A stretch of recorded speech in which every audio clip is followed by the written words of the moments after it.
Hi, folks. All right.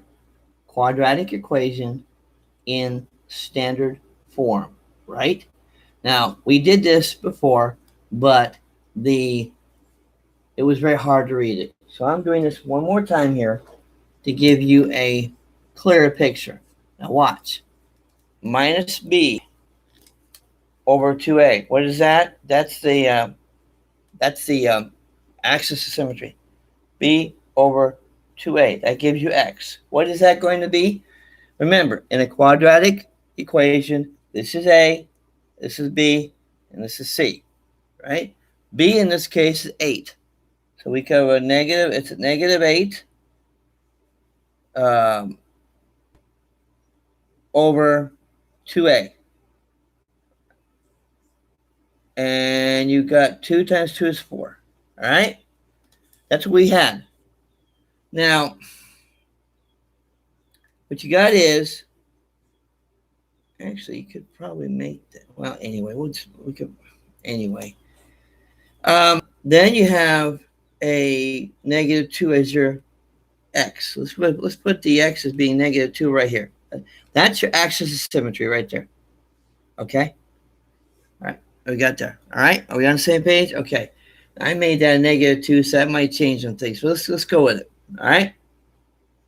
So you want to now figure out where's my y coordinate? Well, you go ahead and say negative 2. Put it in here. Negative 2 squared is 4. 4 times 2 is 8. That makes that 8 right there.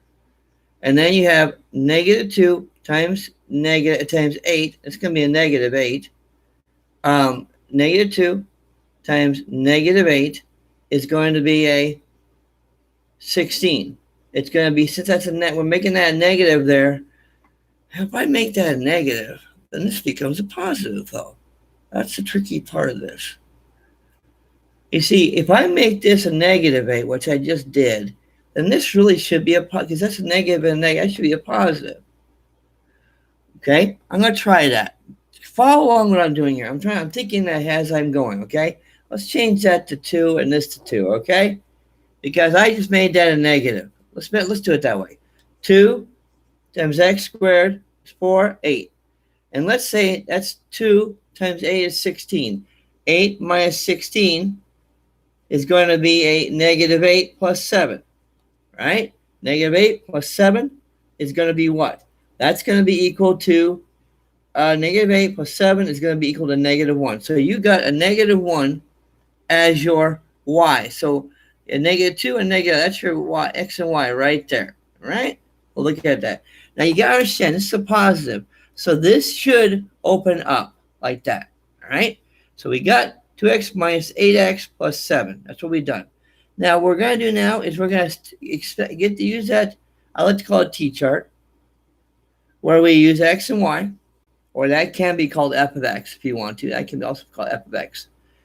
Then you go ahead and you put 2 down, but you want to find 2 next to each other. Now, why do you do this? I'm going to explain why you do this. Remember, you got an axis of symmetry right here. That's right down the middle of what will eventually be the graph or the parabola it's formed. Your axis of symmetry is right down the middle of it.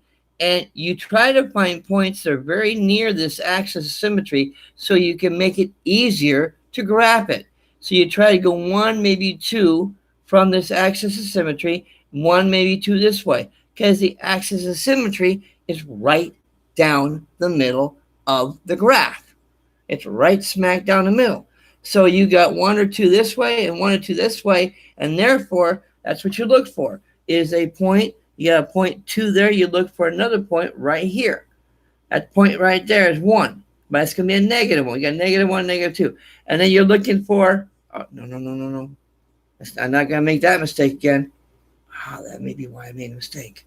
That could be why I made it. All right, negative 2. This is going to be, if you go this way, it's going to be negative 3. And if you go this further, it's going to be negative 4. Aha. That's where I got it wrong. Okay, let's look at it that way, okay? So you got negative 2 as your set, you have negative 3, negative 4. You're going right, you look at negative 2 is right down the middle, and negative 3 and negative 4, okay? Are we getting this? Okay, watch. All right. Negative 2, we already know what the answer is. It's negative 1. We already got that dot right there. Negative 3, what happens if you plug that in? Negative 3 times squared is negative 3 times negative 3 is 9. Times 2 is 18. So let's erase this calculation here. And you got 18 now. 18. That's your first one. Negative 3 is what? Negative 3 times 8 is going to be negative 24. Well, minus a minus is going to be a plus. Negative 24. 18 minus a minus is going to be a plus. That becomes a plus. So you get 42 plus 7 is 52. Yeah, I know. It's a big number, but that's what you got.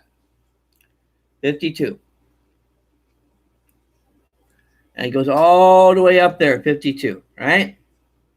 And then you got negative 4. We're doing this right here. Negative 2, negative 3, negative 4. Probably would have been easier to go the other way. But anyway, it wouldn't have mattered.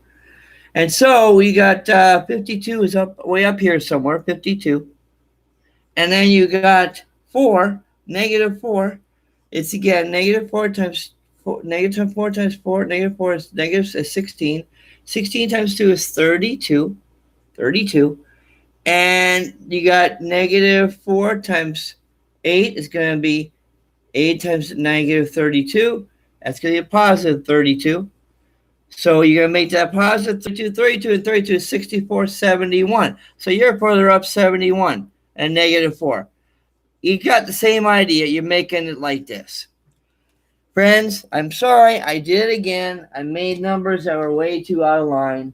But I hope you understand what I'm doing. If this were to extend all the way up like this, you'd find 52 up here, and you find 74 up there. It would be a parabola going up like this, and it'd be going up like this. That's what I would be doing. Okay? Anyway, one of these days I will have numbers that fit perfectly in here and they do things that they're supposed to do. But I hope you're getting what I'm doing here. I hope you get how I did it. We'll do some more of it another time. I know it gets confusing. We'll be doing some more of it to kind of get a better understanding of things. Thanks for watching.